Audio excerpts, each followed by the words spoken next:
บายดีหมอสวัสดีครับผมบาจังไดเฮ้ยมียังปรึกษาผมเครียดนะหมอบ่แมน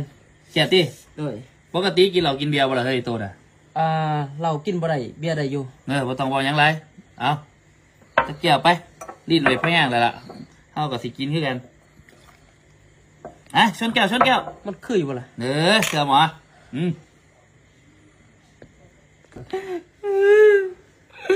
โอ้ยบอกก็บอกเสาอีหลีสิเม็ดปลาหลาหลายหมอกับมือหมอจะสิว่าจังไดเฮาเข้าใจตัวเฮาก็เคยผ่านมาแล้วก็ทำใจเห็นเลยเด้อมีหยังก็ปรึกษาได้เสมอเฮาก็ถือว่าเป็นคนกันเองดีแต่ว่าโตไม่ก็ปรึกษาเอาล่ะโตบ่ได้สิคุยปรึกษาผู้ใดไปแต่ละมื้อแต่ละปัญหาเข้าใจความรู้สึกเข้าใจความโตรู้สึกมาเอาดูเด้อบ่มีที่ปรึกษาเด้ได้เอาเบิดว่า